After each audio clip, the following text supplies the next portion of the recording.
वक्फ संशोधन कानून को देश की सबसे बड़ी पंचायत से हरी झंडी तो मिल गई। इस कानून की राह में बड़े रोड़े अटकते दिख रहे हैं, क्योंकि गुरुवार को सुप्रीम कोर्ट ने कहा कि फिलहाल वक्फ बोर्ड में कोई नियुक्ति नहीं होगी, वक्फ संपत्ति की स्थिति में भी कोई बदलाव नहीं होगा। इसके अलावा वक्फ बाय यूजर पर यथास्थिति बनी रहेगी।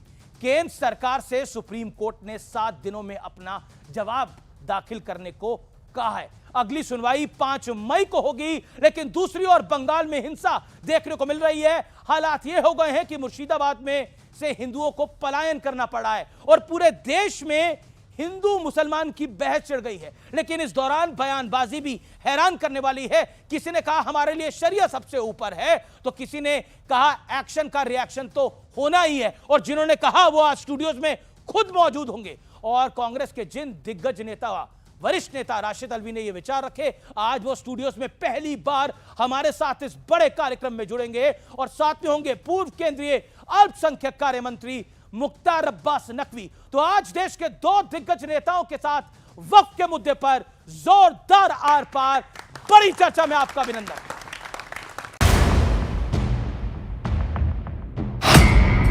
आमने सामने बीजेपी कांग्रेस के धुरंधर नेता। तो आज देश के 2 दिग्गज नेताओं के साथ वक्फ के मुद्दे पर जोरदार आर पार। आप किसी दर्जगाह की जमीन को नहीं ले सकते, आप किसी कब्रिस्तान को नहीं छीन सकते। आपका ईमान इंडिया, आपका इस्लाम इंडिया, क्या हिला बताइए ना। जी। जिनके बयान पर विवाद, स्टूडियो में वही राशिद अल्वी। आप अगर किसी के मजहब पे जबरदस्ती हमला करेंगे, उसके नतीजे कुछ भी नहीं कर सकते। मुर्शिदाबाद के अंदर भी एक रिएक्शन है। कांग्रेस की सरकार आएगी, इस अमेंडमेंट को हम बदल देंगे। कितनी देर में बदलेंगे? सियासत में किसने फैलाया ब्रह्मजाल? आप चाहते हैं पोलराइजेशन करने के लिए, हिंदू और मुस्लिम में भागाभागी करने के लिए। सड़क से हमें संसद तक, सुप्रीम कोर्ट तक हमें इस कानून का विरोध करना है। वही लोग जो याचिकाएं डाल रहे हैं, वही लोग मुसलमानों को भड़काकर जो है रोड पे भी ला रहे हैं। 1700 से ज्यादा मुस्लिम समाज की शिकायतें थी कि हमें न्याय दो। वक़्फ़ वालों ने हमारे साथ ये किया है। उसमें ज्यादातर बहनें, बेटियां। तब जाकर के मैंने कहा भाई रियलिटी क्या है, खोजो। तो ये रातों रात नहीं आया है जी, लगातार 5 साल तक हर बारीक चीज को कोशिश की सर। वक्त पर आर पार। तो जोरदार तालियों से अभिनंदन है हमारे तमाम पैनलिस्ट का। मुख्तार अब्बास नकवी, राशिद अल्वी, 2 दिग्गज नेता। सुबुई खान एक तरफ है और फैज खान एक तरफ है, और एक तरफ है मौलाना अंसार रजा और विवेक श्रीवास्तव। और ये चारों जाने माने विश्लेषक हैं। जोरदार तालियों से इनका एक बार फिर अभिनंदन है। इस चर्चा की हम शुरुआत करते हैं। मुख्तार अब्बास नकवी साहब, 60 सेकंड में आपको जवाब देना है, और आपको भी अल्वी साहब 60 सेकंड में जवाब देना है। नकवी साहब, नए वक्फ कानून पर सुप्रीम कोर्ट का अंतरिम आदेश आपको क्या लगता है, शुभ संकेत है या फिर संकेत कुछ और है और लिफाफा बंद होकर कुछ और निकलेगा? देखिए, अभी कोर्ट ने क्या कहा है उस पर कोर्ट की विवेक पर हमें किसी तरह का सवाल नहीं करना चाहिए, वेट करना है। लेकिन जहाँ तक सवाल है, जो वक्फ का संशोधन कानून है, वो जो वक्फ के वर्तमान सिस्टम, उसकी असंवैधानिक अराजकता है, उसको संवैधानिक प्रतिबद्धता के फ्रेमवर्क में लाने के लिए थी। जो अनकॉन्स्टिट्यूशनल एनार्की थी, उसको कॉन्स्टिट्यूशनल हायरार्की के फ्रेमवर्क में लाने की ज़रूरत है। ये बात सही है कि जो लूट की लंपट लॉबी थी, उसको जो छूट थी, उसकी उस छूट पर जो है वो जब जैसे ही सर्जिकल स्ट्राइक हुई तो ये लूट की लंपट लॉबी जो है वो लामबंद हो गई। और सबसे मजे की बात, झूठ की लंपट लॉबी, माफ करिए मैं 30 सेकंड का टोक रहा हूं, लेकिन ये झूठ की लंपट लॉबी है कौन? आप बार बार बोलते हैं, बीजेपी भी बोलती है, लेकिन ये लंपट लॉबी है कौन? देखिए, ऐसा है, मैं बताता हूँ आपको। जो आपने देखा कि इस कानून के बाद जी। जो लश्कर तबाही था, चोट तो उसको लगी, लेकिन चीख जो है वो लश्कर तुष्टीकरण की निकली। अच्छा। और एक तरफ जो है वो पाकिस्तान जो है वो चीख रहा था, दूसरी तरफ परिवारिस्तान में कांग्रेस पार्टी भी थी, लालू प्रसाद जी की पार्टी थी, टीएमसी भी थी और समाजवादी पार्टी, लंबा ये परिवारिस्तान का कुनबा था। तो ये सारे के सारे, और इस कोर्ट के केस में जो धार्मिक लोगों से ज़्यादा राजनीतिक लोगों ने जो है वो अपनी अर्जियां दाखिल की हैं। जी जी अलवी साहब, तो झूठ के लंपट और तुष्टीकरण, लूट की लंपट, झूठ और तुष्टीकरण, तमाम आरोप आप पर है। तो मैं आपको चाहूंगा कि आप शेरो शायरी भी अच्छी कर लेते हैं, नकवी साहब भी हालांकि अच्छी कर लेते हैं, लेकिन शुरुआत आप करिए जरा। चलिए, 60 सेकंड का वक्त है। तुम भला क्या हमें नई मंजिल की बशारत दोगे? तुम तो रास्ता नहीं देते हमें चलने के लिए। तो तुम वक्फ बोर्ड के अंदर नए नए अमेंडमेंट्स कर रहे हो। नकवी मेरे दोस्त हैं, मैं इनका दोस्त हूँ। दोस्ती पक्की है? इनसे पूछना, दोस्ती पक्की है? दोस्ती अभी भी पक्की है, दोस्ती अलहदा चीज़ है। इनसे, अब बीजेपी में बहुत दोस्त हैं मेरे, ऐसा नहीं। मैं इनसे पूछना चाहता हूँ, वक्फ काउंसिल किसने बनाई, किसने नॉमिनेट किया वक्फ काउंसिल के अंदर मेंबर्स को? आपने किया। 11 साल से सरकार किसकी थी? आपकी थी। वक्फ बोर्ड में मेंबर्स किसने बनाए? आपने बनाए। तो लूटने का काम आपने किया कि किसी दूसरे ने किया? वो तो सारे मेंबर्स आपके हैं। वक्फ बोर्ड पे अभी जब हम एक के बाद एक बहस करेंगे, और मैं बड़े अदब से कहूँगा, अल्फाज में मत खेलिए, कानून का एक एक सेक्शन पे बात कीजिए आप कि ये सेक्शन है जिससे लूट बंद होगी। जी जी, एक मिनट। जी जी, आपने कहा कि तमाम महिलाओं को, गरीब लोगों को फायदा किया जाएगा। आप मुझे बताइए आपका कौन सा सेक्शन है? सुप्रीम कोर्ट ने स्टेटस को किया है, कानून को रोक दिया है आपके। नहीं, कानून को नहीं, एक सेकंड, स्टेटस को करा, कानून को रोका नहीं है। वो मिस रिप्रेजेंटेशन, क्योंकि आप खुद वरिष्ठ वकील हैं इसलिए मैं बोल रहा हूं, वो मिस रिप्रेजेंटेशन ऑफ कोर्ट हो जाएगा। स्टे नहीं दिया है कोर्ट ने। स्टेटस को कहा है। जी जी, स्टेटस को का मतलब है कि आप वक्फ बाय यूजर्स को नहीं हटा सकते। आप जो है वो ऐसा ही रहेगा। आप किसी दरगाह की जमीन को नहीं ले सकते, आप किसी कब्रिस्तान को नहीं छीन सकते। ये तो गृह मंत्री अमित शाह ने ये स्टेटस को, अमित शाह जी को छोड़िए, वो बोलते कुछ है करते कुछ है। उनकी, वो नाकाबिले भरोसा आदमी है, उनकी बात रहने ओके ओके, एक जवाब जरूरी हो जाता है। मैं जो अभी राशिद भाई ने कहा, मैं उस पर एक चीज़ आपको कहूँगा। अभी अंसार रजा साहब, अमित शाह पे भरोसा नहीं। हाँ, अंसार रजा साहब बैठे हुए। देखिए, मैं आपको, जब बात निकलेगी तो फिर दूर तलक जाएगी। जैसा आपने कहा ना कि साहब ये जो संशोधन हो गया, मुझे पंडित जवाहरलाल नेहरू का वो वक्त याद आता है, 1955 में रातों रात एक उन्होंने एक्ट बनाया और दरगाह अजमेर शरीफ को केंद्र सरकार, कांग्रेस की केंद्र सरकार के अंतर्गत लाया। और केवल दरगाह अजमेर शरीफ को नहीं, बल्कि उसकी जो है वो हज़ारों एकड़ की जो वक्फ प्रॉपर्टी थी उसको भी केंद्र सरकार के अंदर ले आए। और आज भी उस दरगाह का पूरा प्रबंधन, उसका पूरा वित्तीय प्रबंधन, उसकी पूरी जायदाद का प्रबंधन केंद्र सरकार की दरगाह कमेटी करती है। उस वक्त जो है वो किसी ने ये सवाल नहीं किया कि साहब आपने तो दरगाह पे कब्जा कर लिया।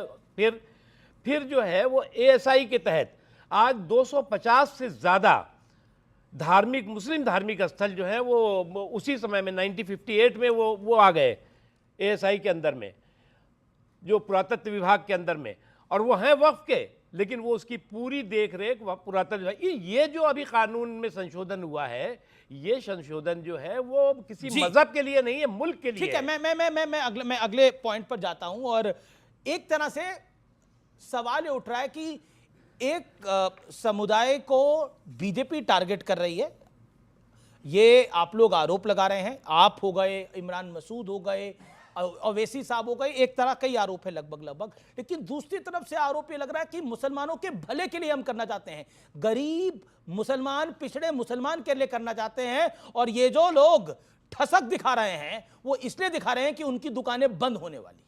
देखिए, एक तो इससे ज़्यादा मजाक नहीं हो सकता कि हम मुसलमानों के, गरीबों के लिए काम कर रहे हैं।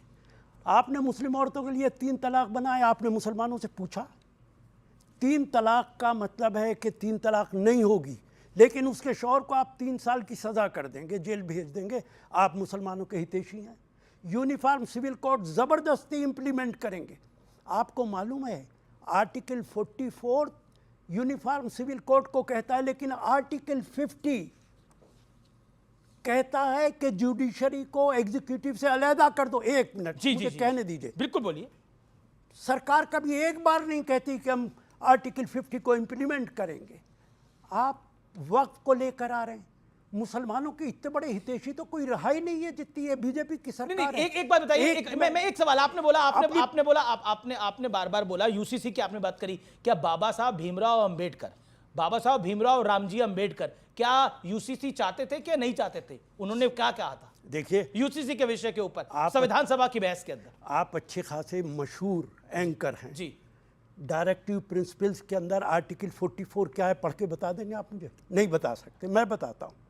Government of India, I state will try to implement, it is not so that it will implement. मैं तो आपसे बड़ा बेसिक सवाल पूछ रहा हूं, अंबेडकर जी फेवर में थे यूसीसी की कि नहीं थे? अंबेडकर ने कहा था कि कोशिश कीजिए।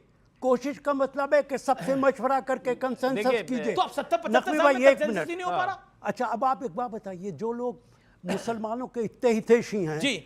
नकवी सरकार से बाहर खड़ा है, शाहनवाज सरकार से बाहर खड़ा है, आप कहाँ खड़े हैं? एक मिनट मुझे कहने दीजिए। आप कहाँ खड़े हैं बताइए ना। मुझे भी कह दीजिए भाई, मुझे भी कह दीजिए आप।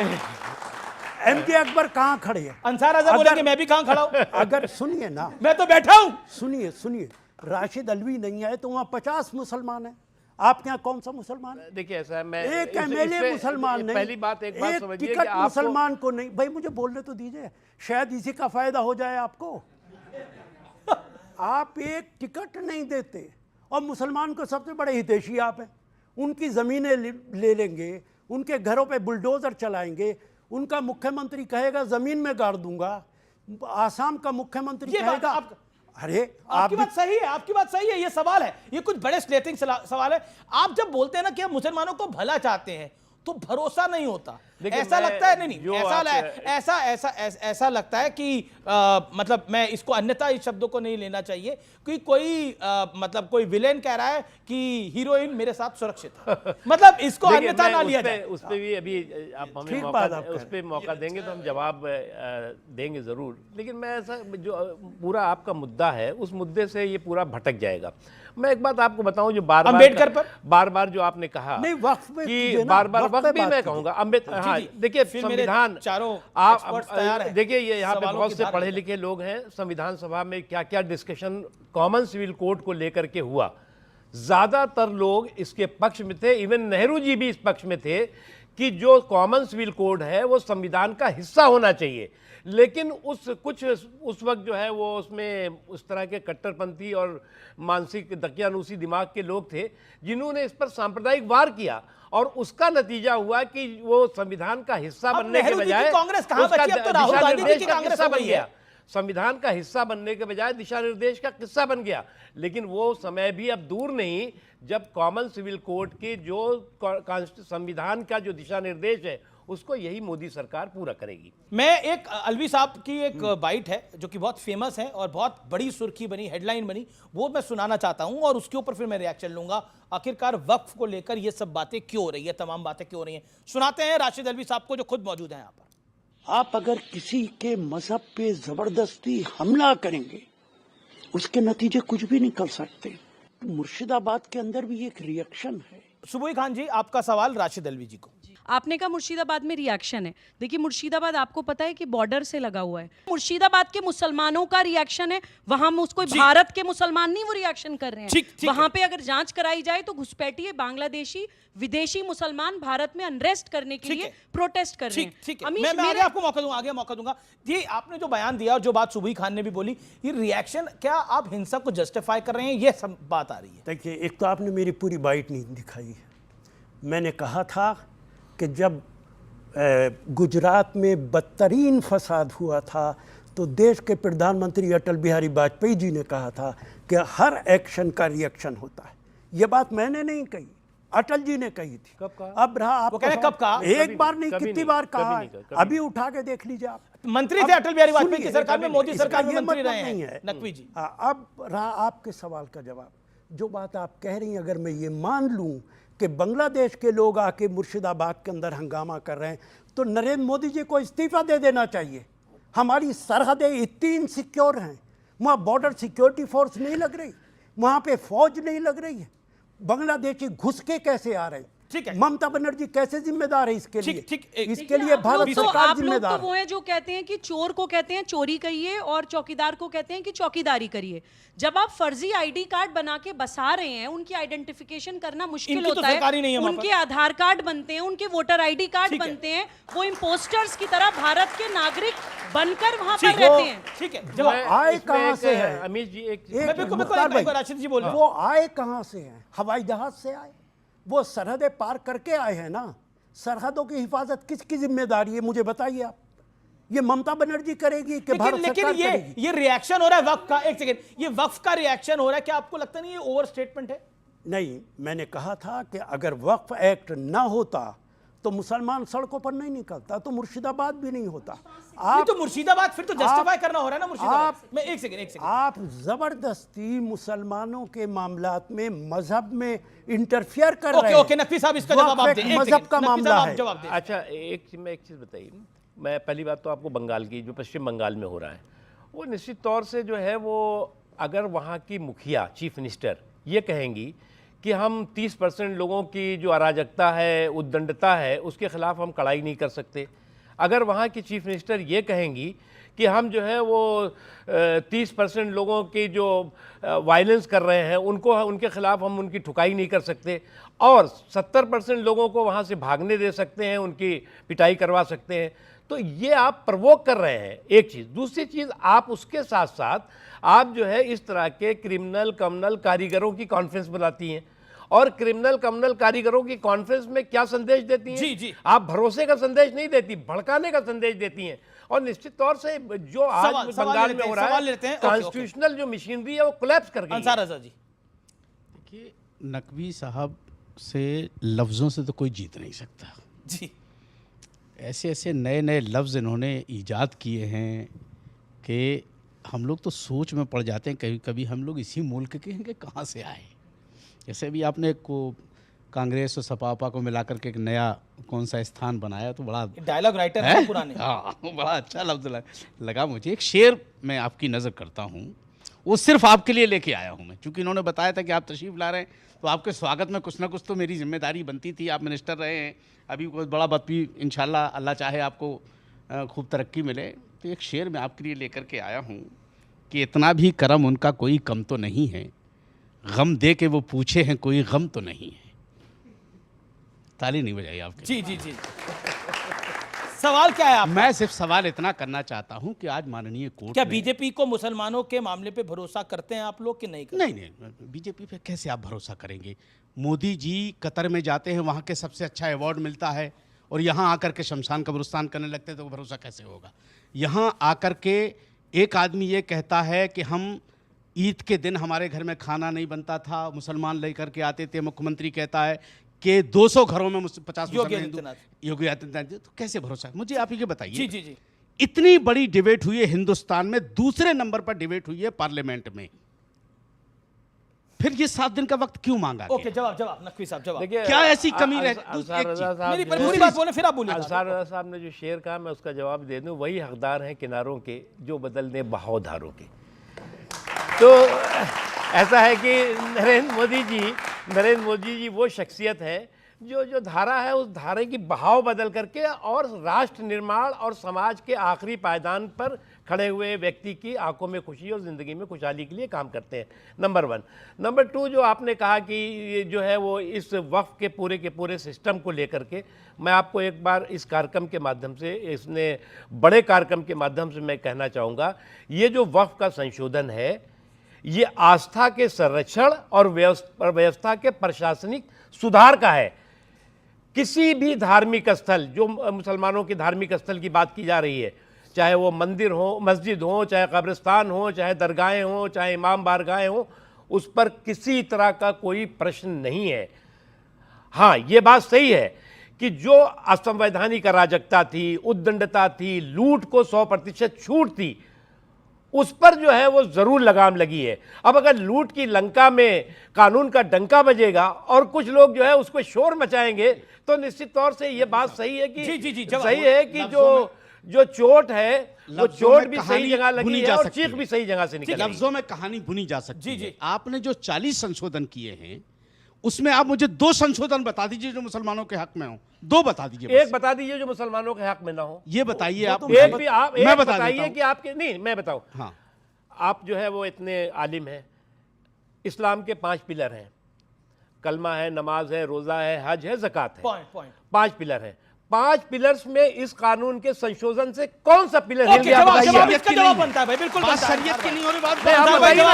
आपका ईमान हिल गया, आपका ईमान हिल गया, आपका इस्लाम हिल गया, क्या हिला बताइए ना। जी। ना तो मोदी सरकार के अंदर इतनी ताकत है कि वो इस्लाम हिला दे। तो फिर तो आप समझाइए ये बात कि कोई नहीं हिला जा रहा है कि इस्लाम को हिला दे। इस्लाम हमारा 1450 साल से है और कयामत तक जिंदाबाद रहेगा। कोई हिला नहीं सकता उसको, जिंदाबाद रहेगा। लेकिन मैं ये कह रहा हूँ कि 5 में से हिला कौन सा जो आप कह रहे हैं कि ये धर्म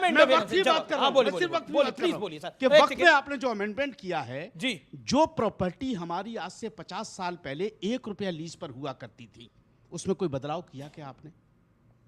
मैं एक चीज़ आपको अंसर भाई, बस छोटी सी बात, आप ऐसा काबिल व्यक्ति हैं और अभी यहाँ तमाम ऐसे लोग बैठे हैं और बहुत ही वकील भी हैं, खुद भी राशिद भाई। ऐसा है कि जो सबसे बड़ा एक सवाल है कि इसमें हिंदू क्यों लाए गए, एक बड़ा सवाल है। इसको लेकर के भी कोर्ट में भी हो रहा है और पब्लिक में भी ये शोर मचाया जा रहा है। मैं आपको एक छोटी सी कहानी बता देता हूँ, आप लोग पढ़े लिखे लोग हैं। जिस वक्त जो है वो देश का बंटवारा हुआ 1947-1950 के बीच में दौरान जो है वो एक बहुत बड़े संख्या में हिंदुस्तान का मुसलमान यहाँ से पलायन करके पाकिस्तान गया और उतना ही जो है हिंदुस्तान पाकिस्तान का हिंदू और सिख पलायन करके कहाँ आया, हिंदुस्तान आया। जो यहाँ से मुसलमान गए उन जगहों पर वहाँ पर रुकाए गए, ठहराए गए, जिन जगहों पर कि जो हिंदू और सिख वहाँ से छोड़ के आए थे। और जो यहाँ वहाँ पर से जो हिंदू आए वो उनको जो है कुछ जगह दी गई जिनको कि मुसलमान छोड़ के गए थे, लेकिन बाद में उसे वक्फ बता दिया गया। आज क्या स्थिति है?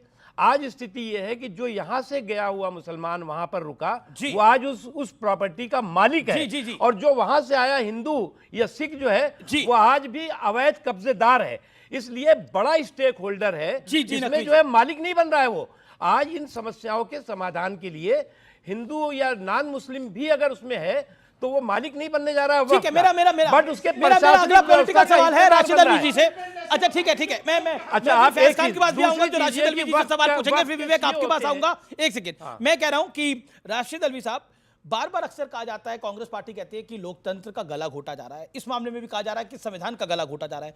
इतना बड़ा मौका था, दूसरी बड़ी चर्चा हुई, अभी अंसार रजा जी ने भी बात बोली, लेकिन राहुल गांधी इस विषय पर वक्त पर क्यों नहीं बोले? खबर यह मिली कि उन्होंने बोला मेरे पास जानकारी नहीं है इसलिए मैं इस पर नहीं बोलूंगा। ये आपको नहीं लगता एक बड़ा मौका था राहुल गांधी के पास वक्फ के विषय पर बोलने का, क्योंकि वो अकलियतों की बात करना चाहते हैं और वो कहते हैं कि अगर हमें कोई मुस्लिम परस्त मानता भी है तो हमें स्वीकार है, वो बोले क्यों नहीं? देखिए, एक तो ये गलत फहमी है कि राहुल गांधी अकेले माइनॉरिटीज़ की बात करना चाहते हैं। कांग्रेस पार्टी हिंदू मुसलमान सबकी बात करती है। कांग्रेस पार्टी कभी नहीं कहती है जो बीजेपी रोज प्रोपेगेंडा कर रही है। और अभी मोदी साहब ने बोला है कि 50% मुसलमानों को टिकट दे दो और कांग्रेस का प्रेसिडेंट मुसलमान बना दो। अलवी साहब बन जाए कांग्रेस के राष्ट्रीय अध्यक्ष। सुनिए, मैं तो आपके फेवर की बात कर रहा हूं सर। सुनिए ना मेरी बात, खुदा करे आपकी बात सही साबित हो जाए। इनकी कुर्बानी बहुत है। नकवी भाई, मौलाना आज़ाद इस देश के 6 साल प्रेसिडेंट रही कांग्रेस के। मीर कासिम साहब इस देश के कांग्रेस के प्रेसिडेंट रहे। बिहार का मुख्यमंत्री एक मुसलमान रहा। अब राजस्थान का मुख्यमंत्री बरकतुल्ला साहब रहे, मुसलमान रहे। महाराष्ट्र का मुख्यमंत्री अंतुले साहब रहे। आसाम के मुख्यमंत्री एक महिला मुसलमान रही। अरे कितने मुसलमानों को कांग्रेस ने किया है। अच्छा, राहुल गांधी क्यों नहीं बोले? राहुल गांधी नहीं बोले? कोई जरूरी कि हर इशू पे राहुल गांधी बोलेंगे? वक्फ के मामले में मैं राहुल गांधी से ज्यादा जानता हूं, ज्यादा बेहतर बोल सकता हूं, तो राहुल गांधी मुझे बोलने का मौका। पर राफेल पे वो बोलते थे, गब्बर सिंह टैक्स जिसको वो बोलते थे, जीएसटी पे वो बोलते थे, वो तब कोई डिफेंस एक्सपर्ट तो नहीं थे, तब वो इनकम टैक्स एक्सपर्ट तो नहीं थे। राफेल के बारे में वो ज्यादा ठीक है, ओके। फैज खान, आपका पॉइंट क्या है, बोलिए। बिस्मिल्लाहिर्रहमानिर्रहीम। मैं राशिद अलवी साहब, आप जो कह रहे हैं कि मुसलमानों को ये दिया, मुसलमानों को वो दिया, मुख्यमंत्री बनाया, ये किया वो किया, चंद मुसलमानों को कुछ कुछ दे दिया और 25 करोड़ 20 करोड़ मुसलमान सच्चर कमेटी की रिपोर्ट ये कहती है कि शिक्षा में सबसे पीछे, आर्थिक स्थिति में सबसे पीछे, हर चीज में सबसे पीछे। एक बात और मैं ये कहना चाहूंगा साहब, हमारे देश में कानून है, कोई ईश निंदा करता है, चाहे राम जी के बारे में कहे, चाहे पैगंबर हजरत मोहम्मद सल्लल्लाहु अलैहि वसल्लम के बारे में, हमारे यहाँ कानून है। लेकिन ये कह देना कि किसी की आंख निकाल लो, कोई विदेश की बात उसको यहाँ पर लागू करना, कि कोई हमारे धर्म के बारे में कहेगा, तो जैसे रशदी के साथ किया गया, साहब ने रशदी जी को कोट किया था। वही तो मैं कह रहा हूँ, मतलब ये कितनी हिंसक बात है, मतलब ये एक मिनट, ये कितने खानदानी दिख रहे हैं और वकील भी हैं और ऐसी हिंसक बात। जवाब मैंने कहा था कि मज़हब के मामलात में अगर मदाखलत करते हैं उसके नतीजे अच्छे नहीं निकलते, मेरा ये जुमला था। नकवी साहब, with due respect to you, 150 crore के मुल्क में 23 करोड़ वोट लेकर के बीजेपी सत्ता में आती है। 150 करोड़ के देश में, करोड़ के मुल्क में 23 करोड़ वोट लेकर के आपकी पार्टी सत्ता में आती है, यानी कि majority is still not with you, और आप एक के बाद एक कानून बनाए जा रहे हैं बिना पूछे आप बनाए जा रहे हैं। किससे पूछे? आप रजामंदी हो या रजामंदी ना हो, बिल्कुल बिल्कुल मुझसे भी पूछना होगा। मैं देश का नागरिक हूं तो मुझसे भी पूछना होगा, आप अगर वोट देते हैं तो आपसे भी पूछना होगा। ठीक है, जवाब। अब आप मुझे बताइए, मैं अलवी साहब की जो बाइट है उससे मैं बिल्कुल सहमत हूं। अगर बिना पूछे बिल गले के नीचे उतारे जाएंगे ब्रूट मेजॉरिटी से तो गांधी के रास्ते पे चलते हुए सड़क पे उतरना पड़ेगा। फार्मर का बिल आप लाए थे, काला कानून। जी जवाब और जी वापस लिया गया। जवाब ले लेते हैं ना। ओके, नकवी साहब जवाब। आपने जो कहा नंबर की बात की, कितना परसेंट वोट है और कितना परसेंट नहीं है, तो कांग्रेस पार्टी को कभी भी जो है वो एक टाइम था तो वो उस वक्त इमोशनल वजह से बढ़ गया था, लेकिन कभी भी 32-31% से ज़्यादा वोट, चाहे वो नेहरू जी रहे हों, चाहे वो श्रीमती इंदिरा गांधी जी रहे हों, उन्होंने अपने समय में, कांग्रेस के समय में लगभग 68 बड़े अमेंडमेंट, क्योंकि मैं पार्लियामेंट्री अफेयर मिनिस्ट्री भी देखता रहा हूं, तो मुझे पूरा नोट है कि 68 से ज़्यादा बड़े अमेंडमेंट उसी 32% की जो उनको जनमत मिला था, जनादेश मिला था, उसके आधार पर किया। इसमें तो मोदी जी को जो है वो प्रचंड जनादेश और जनमत है, बहुमत है, एक चीज़। दूसरी चीज़, मोदी जी के जो संवैधानिक सुधार है, समावेशी सुधार है, उस पर जो सांप्रदायिक वार किया जा रहा है, उसके पीछे मकसद जो है उस सुधार के मुखालफत नहीं है, बल्कि शुद्ध रूप से समाज के सौहार्द के ताने बाने को छिन्न भिन्न करना है। इसीलिए अगर आप देखें तो कोर्ट में कौन गया है, समाज के कितने लोग गए, जरा बताइए आप। उसमें सियासी पार्टियों के सारे बिल्कुल आखिरी दौर है। आखिरी दौर है। अलवी साहब एक आरोप है कांग्रेस के ऊपर और खासतौर पर मुस्लिम लीडरशिप के ऊपर कि मोदी से डराकर वो मुसलमानों का वोट बैंक रखना चाहते हैं विपक्ष। सीधा सवाल और सीधा जवाब 20 सेकंड के अंदर, फिर रैपिड फायर राउंड शुरू कर रहा हूं मैं। देखिए, ना तो हिंदुस्तान का मुसलमान मोदी साहब से डरता है, न किसी ताकत से डरता है। वो कोशिश ज़रूर की जा सकती है, लेकिन जब कोई नेता ये कहेगा कि ईद की बिजली आएगी तो दिवाली की भी बिजली आएगी, जब कोई कहेगा कि कब्रिस्तान है तो शमशान घाट भी बनेगा, जब कोई कहेगा कि मैं टोपी नहीं पहनता हूँ, जब कोई कहेगा कि मैं कपड़ों से पहचान लेता हूँ, जब कोई कहेगा कि अगर कुत्ते का बच्चा भी कार के नीचे आ जाता है तो मुझे तकलीफ होती है। पर जब कोई कहेगा, इमरान मसूद कहेगा कि 60 मिनट में हम कानून बदल देते, सरकार आने दीजिए, हम पूरा इलाज कर देंगे, तो वो जायज लगता है आपको? इमरान मसूद आपकी मेंबर ऑफ पार्लियामेंट है। मैं कहता हूं कांग्रेस की सरकार आएगी, इस अमेंडमेंट को हम बदल देंगे, हम कानून बदल देंगे। कितनी देर में बदलेंगे? मैं कहता हूं ये बात। कितनी देर में बदलेंगे? ये टाइम, ये 60 मिनट दिए जा रहा ना। इमरान मसूद कह रहे हैं 60 मिनट, इन्होंने तो जेपीसी में भी भेजा, सबसे लंबी बहस भी कराई, उसके बाद वो संविधान के विरुद्ध है, और आप 60 मिनट में बदलने की बात करते हैं। आप नहीं, आपके नेता। मेरे अजीज दोस्त, एक मिनट, जो डराने की बात आप कर रहे हैं, जब एक मुख्यमंत्री कहेगा जमीन में गाड़ दूंगा, जब एक मुख्यमंत्री कहेगा कि मिट्टी में मिला दूंगा, जब एक मुख्यमंत्री माफिया को, एक मुख्तार अंसारी को, सुनिए, मैं किसी का नाम ही नहीं ले रहा, माफिया की बात करी, किसी का, उन्होंने माफिया की बात, उन्हें हक है मिट्टी में मिलाने का, क्या अदालत करेगी? माफिया को मिट्टी में मिलाने की अदालत करेगी कि वो करेंगे? क्या मुसलमानों को डराया जा रहा है? ये है कि मुसलमानों को डराने का प्रयास हो रहा है। इसका जवाब 20 सेकंड के अंदर, टाइम लिमिट को फॉलो करिए। कांग्रेस पार्टी की एक प्रॉब्लम है, उसके लिए जो है वो जो पंथ निरपेक्षता या जो सेकुलरिज्म है, वो है कि रूम में टोपी और रोड पे तिलक। अब रूम में टोपी और रोड पे तिलक वाला जो इनका जो है वो पंथ निरपेक्षता या सेकुलरिज्म है, दोबारा दोहराइए। रूम में टोपी रोड पे तिलक, अच्छा हाँ, वो आपके जो है वो अब कहने की बात नहीं है, जो आपके नए नींद है। ये एक तो एक मिनट, मैं दूसरी चीज मैं बताऊं। देखिए क्या है कि ये जो अभी राशिद भाई ने कहा कि हम कांग्रेस आएगी तो 1 मिनट में ये कर देंगे, आधे मिनट में, 60 मिनट में। देखिए ये ऐसे ही इन्होंने सीए के वक्त भी कहा था। अब इनको तो कांग्रेस पार्टी के कई रायते संभालने होते हैं ना, ये करें क्या बेचारे। देखिए कांग्रेस के राज्यों में लागू ये फैलाते भी नहीं है, वो सीए जो है लागू भी हो गया और किसी भी मुसलमान की नागरिकता नहीं गई। बिल्कुल सही बात है। नंबर 1। नंबर 2 जो है वो इसी तरह से इन्होंने कहा था कि अगर ये बाबरी मस्जिद जहाँ पे थी वहाँ पर राम मंदिर बन गया तो हम जो है वो फिर से वहाँ बाबरी मस्जिद बनाएंगे। जिंदगी भर के लिए आप सत्ता से बाहर हो गए और आप ये काम करेंगे तो आप कभी सत्ता में नहीं आएंगे। ओके ठीक है, सोचते रहिए। ओके बिल्कुल आखिरी राउंड है, रैपिड फायर राउंड है। 3 सवाल आपसे। राशिद अल्वी साहब, मेरा आपसे सवाल है, वक्त पर राहुल गांधी की चुप्पी के पीछे क्या क्रिश्चियन बनाम मुस्लिम वाला एंगल था जो रिजिजू ने कहा, हाँ या ना? इसमें हाँ या ना में ही जवाब देना है।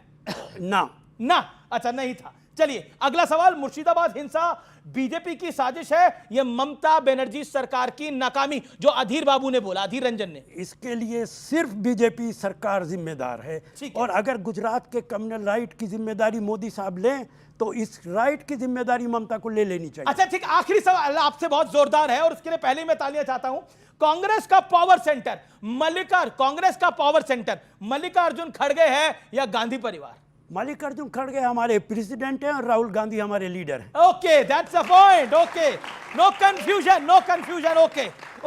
ओके, मैं मुख्तार अब्बास नकवी का रुख करता हूं। मुसलमानों का कौन सगा है और किसने टगा है? सीधी लाइन में, एक लाइन में जवाब। देखिए मुसलमानों को जो है सबसे ज्यादा नुकसान जो है वो जो छद्म धर्मनिरपेक्षता है, जो सीडो सेकुलरिज्म है, उससे। हाँ या ना में सर? हाँ, सबसे ज्यादा उनसे ही नुकसान है। ठीक है, अगला सवाल, हिंदुओं की ज्यादा आबादी सुरक्षा की गारंटी है, ये योगी जी ने कहा, आप सहमत हैं? हाँ या ना? बिल्कुल है। मैं इसलिए कह रहा हूँ कि ये देश पंथ निरपेक्ष इसलिए है कि आजादी के बाद जब पाकिस्तान इस्लामी झंडा फहरा रहा था, ये देश पंथ निरपेक्षता का झंडा फहरा रहा था, because of the majority Hindu.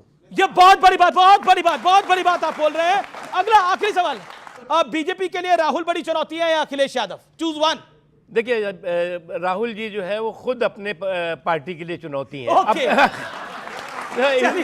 चलिए मैं इसी के साथ आप तमाम लोगों का शुक्रिया अदा करता हूं। नकवी साहब, अलवी साहब, बोलिए आखिरी लाइन। शेर से खत्म की। चलिए बिल्कुल, अब वो भी फिर शेर बोलेंगे जरूर। इन्हें भी कैसे रोकूंगा? जुल्म फिर जुल्म है, बढ़ता है तो मिट जाता है जी। जुल्म बस जुल्म है, जुल्म की औकात ही क्या। ओके, आप भी चलते एक अब शेयर पे इस पे क्या, लेकिन एक चीज मैं समझना चाहूंगा, कांग्रेस के एक साथियों से एक ही चीज कहूंगा, कुछ लोग थे जो वक्त के ढांचे में ढल गए और कुछ लोग हैं जो वक्त के साँचे बदल गए। अब कब तक आप पप्पू के चोचले और परिवार के घोंसले में छिपे रहोगे? साँचे में नहीं बदल सकते। देखिए अलवी साहब और नकवी साहब दोनों हमारे आमंत्रण पे इधर आए और दोनों ने इस बहस के शोर में शांति से, सलीके से एक बड़ी चर्चा करी और एक बड़ा मैसेज दिया देश को कि आराम से भी बड़ी चर्चाएं हो सकती हैं। जोरदार तालियां हमारे दोनों मेहमानों के लिए और हमारे चारों पैनलिस्ट के लिए। आप तमाम लोगों का अभिनंदन। और अब वक्त है आज के विचार का। लक्ष्य के आधे रास्ते पर जाकर कभी वापस ना लौटे, क्योंकि वापस जाने पर भी आधा रास्ता पार करना ही पड़ता है।